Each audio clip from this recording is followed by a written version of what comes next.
Oi pessoal, eu sou o Diego, essa é a Dart.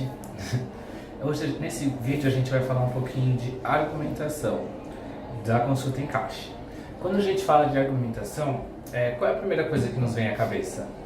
Acho que sondagem, né, Diego? Acho que sondagem é o principal. Sondagem, por quê? Na verdade, através da sondagem que a gente vai conseguir argumentar, né? Então, Exatamente. se a gente não souber nada do paciente, a história do paciente, do porquê que ele quer, o que está acontecendo, a gente não vai conseguir nem argumentar nem conversar com ele, correto? Isso mesmo. E para isso a gente precisa olhar a matrícula atentamente, ver o CRM, verificar se existiu outras ligações, outros contatos, se houve outras consultas com esse beneficiário, entender realmente o que está acontecendo com ele naquele momento, né? Quando a gente fala de consulta em caixa, a gente tem que entender, então, a primeira coisa que a gente tem que entender se é primeira consulta ou se é retorno. Se for primeira consulta, tem encaminhamento, da onde veio essa solicitação, foi uma coisa própria do beneficiário, ele acordou e quer ir decidiu e escolheu esse médico, quem falou, às vezes foi o vizinho, então às vezes esse médico que ele está pedindo nem é o médico que ele precisa, né? Exatamente. Às vezes ele fala, quero um gastro, mas chega lá, o gastro indica para o clínico geral, porque o problema dele é mais amplo do que somente a parte gástrica e Isso tal. mesmo. Então quando a gente fala de primeira consulta, eu acho que essa é a sondagem principal. Verdade. E aí a gente tem também o retorno, né, Diego? E por que esse retorno? Por que o beneficiário quer voltar com esse médico, né? O que está acontecendo? O médico deixou um retorno pré-determinado lá em sistema? Isso é bem lembrado. Na verdade, o médico ele coloca sempre em sistema qual que é a data de retorno programado. O que significa isso? É a data que ele quer ver o paciente de novo. É a data que ele vai reavaliar o paciente, né? Então, quando o paciente quer agendar antes dessa data de retorno, nós da central de atendimento temos que entender o porquê que ele Quer antecipar, né? Isso mesmo. Então a gente realmente pergunta para ele mesmo, por isso essa sondagem. Por que o senhor quer retornar neste momento, se o médico só deixou marcado para X dias, né, para tal mês? E aí a gente vai tentar interpretar daquela melhor forma o que seria melhor para o beneficiário naquele momento, com essas solicitações que ele vai nos trazer.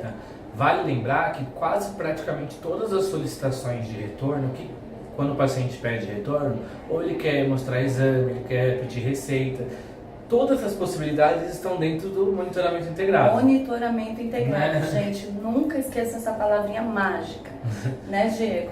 Isso é bem legal. E aí, de repente, a gente transforma isso em uma solicitação de monitoramento integrado.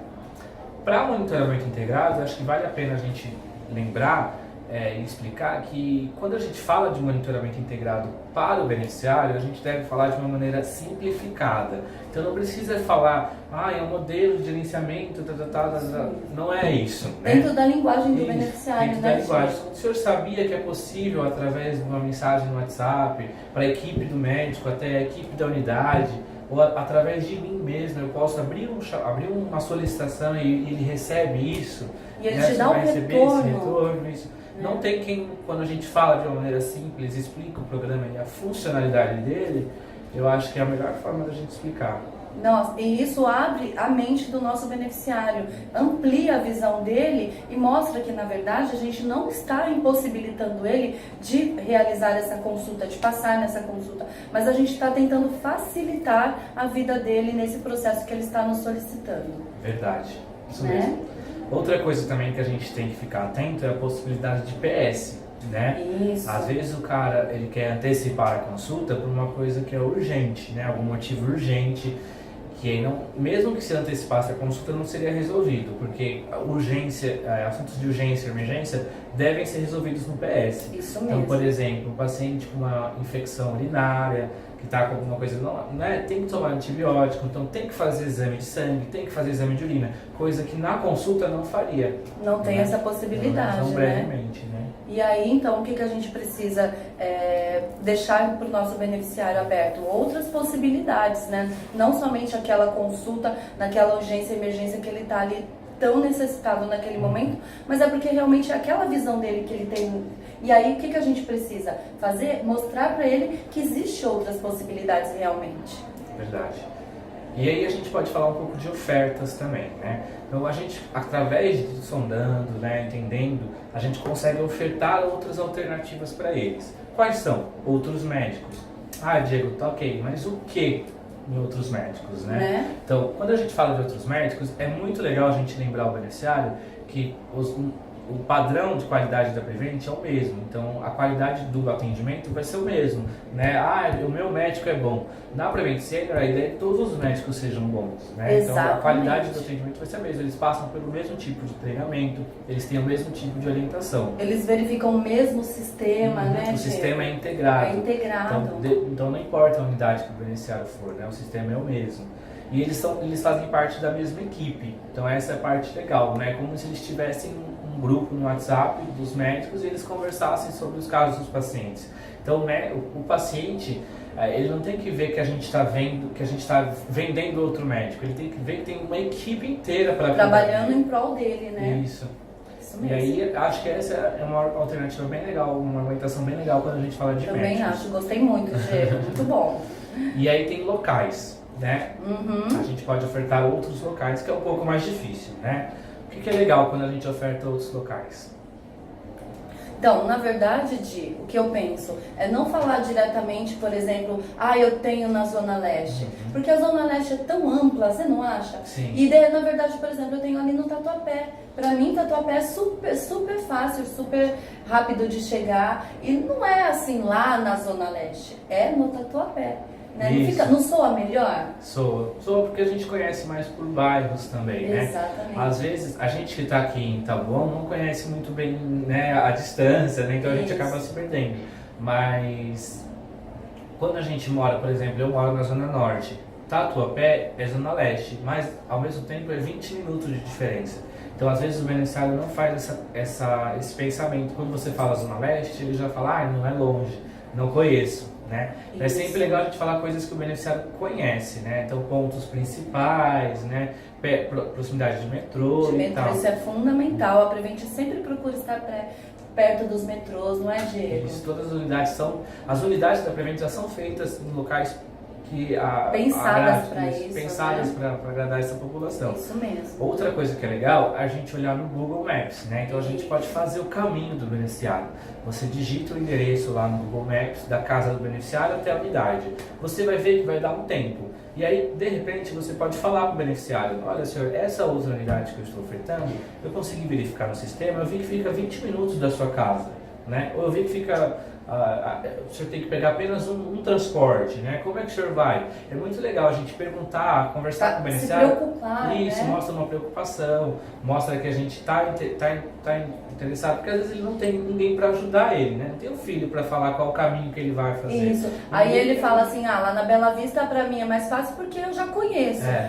Realmente, ele conhecendo fica mais fácil, mas se a gente conseguir otimizar para ele, né? exatamente, outros, né? Apresentar outros para ele, vai abrir o campo dele e também vai disponibilizar para a gente essas agendas, esses horários que a gente tanto prioriza para os nossos beneficiários. E aí tem a parte também de compra de agenda e rede credenciada, né? Isso, hoje sabemos que a maioria das redes credenciadas estão vindo para compra de agenda. Estão migrando, isso mesmo. Estão migrando para compra de agenda, porém não são todas. Então é interessante a gente verificar quais são as redes que a gente pode indicar. Quando indicar, registrar, tudo bonitinho, mas sempre não esquecer de indicar a rede credenciada. Sempre dá mais que uma possibilidade para o nosso beneficiário. A rede credenciada ela é tão importante quanto a rede própria. Exatamente. Né? A gente tem, né, não é a mesma gestão, não tem o monitoramento integrado, mas a gente também indica porque ele presta serviço para a Prevent. Então a gente entende também que ele tem um padrão de qualidade. Com certeza, a Prevent prioriza muito isso. Não vai credenciar um local que não é bom. Sim, com certeza não. Né? E aí a gente pode oferecer também outros horários. Horários alternativos e extremos, né, Diego?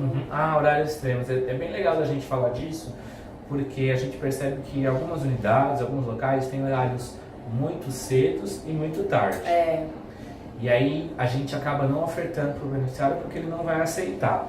Porém, o horário ele existe para ser ofertado, né? A Prevent criou esses horários justamente para poder auxiliar beneficiários que desejam. Muitos beneficiários preferem, inclusive, horários pensando num todo, né, Diego? pensa que às vezes o filho vai chegar do trabalho, vai poder levar sem ter que faltar, né? Sem ter que fazer alguma coisa e tal. Então, esses horários, ele não foi criado para dificultar a vida do nosso beneficiário, né? Isso, a vida do nosso beneficiário. Ele foi para facilitar a vida de outros beneficiários, né? E muito menos para dificultar a nossa vida, gente. Ele tá lá para nos ajudar, né, Diego? Sim. Porque, olha, pensa bem, o que é cedo para mim pode ser tarde pro Diego, né? Pode ser cedo, pode ser mais tarde, ele prefere bem mais cedo. E eu já prefiro o horário mais tarde. Já quando fica à noite, pra mim é ruim, eu não gosto, e pro Diego já tá bom, porque ele já tem alguém que o acompanhe, já tá mais próximo da unidade. Então a gente precisa ofertar isso para todos os nossos beneficiários. Aí, quando a gente deixa para ele essa oportunidade, essa possibilidade, ele vai escolher o que ele acha melhor para ele. Então, quando a gente fala de horários, a dica mais importante é a gente não ter receio de ofertar todos os horários disponíveis que tem lá. Porque a gente não sabe a necessidade dos beneficiários e não sabe também qual que é a preferência, né? Isso mesmo. Legal, né? E aí a gente pode falar também um pouquinho de tranquilizar o beneficiário, sobre como a gente vai lidar com essa ligação. Então, a primeira coisa, assim, é ouvir o que ele está falando, né? Que é o que a gente está falando desde sondagem e tal. Ouvir, adaptar a linguagem. Então, tem beneficiário que fala um pouco mais devagar, tem beneficiário que usa uma linguagem um pouco mais simples, tem beneficiário que, enfim, né, tem maneiras e maneiras de falar. O importante é a gente adaptar o nosso tipo para falar também, de igual para igual, né? Não que o beneficiário está gritando, a gente tenha que falar gritando. Não, imagina, não é jamais. isso. Mas é adaptar realmente para tentar entrar no feeling dele, né? Criar um rapport, criar uma conexão entre você e ele.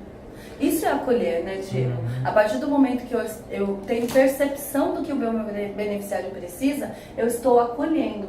Quando eu acolho e eu entendo o que ele quer, através daquela sondagem que a gente falou no início, tudo fica mais fácil, mais claro e torna o nosso atendimento mais humano. Verdade. A gente pode também utilizar ganchos. Como assim ganchos? O beneficiário, durante o atendimento, ele vai contando várias coisas, vai falando várias coisas. Eu preciso urgente, estou com dores. Nossa, isso enfim, né? Quando ele pede uma consulta, ele começa a explicar o porquê dele quer isso. A gente pode utilizar essa informação justamente para argumentar com ele. Ao nosso favor. Né? Então, por exemplo, estou com dores, estou com muita dor, eu preciso falar com o meu médico. Senhor, a gente vai abrir uma consulta em encaixe, né? A gente vai abrir uma solicitação de encaixe. Caso não for possível com o seu médico, será com outro. Afinal, o senhor está com dores, né? Justamente porque a gente não vai deixar o senhor na mão, né? A gente prioriza a sua saúde. Isso. Então, por isso, a gente vai disponibilizar essa consulta o mais rápido possível, dentro da especialidade que o senhor solicitou, com a nossa equipe que está totalmente capacitada para isso. Último assunto, a explicação. Justamente isso que a Dart está falando. Como que a gente deve falar sobre o encaixe para o beneficiário? A gente já ouviu diversas formas de falar e a gente chegou no consenso que a melhor forma de falar seria essa. A consulta será disponibilizada dentro do prazo da especialidade e dentro da área de abrangência. Não necessariamente na região, pois priorizamos a necessidade do beneficiário. Então, quando a gente fala um pouco de explicação, a gente tem que explicar da seguinte forma.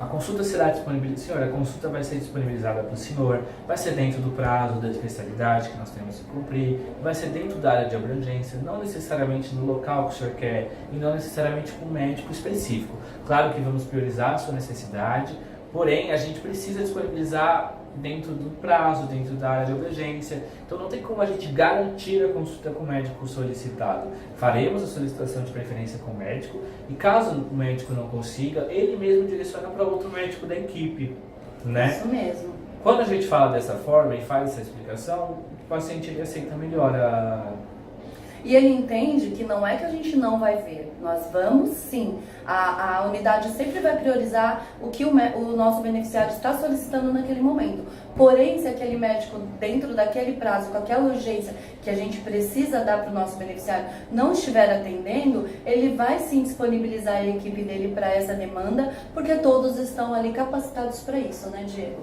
É isso mesmo. Bom, galera, a gente falou um pouquinho sobre as argumentações de encaixe. É mais ou menos isso. Se vocês seguirem esse caminho, com certeza o atendimento de vocês vai ser excelente. E vai fluir.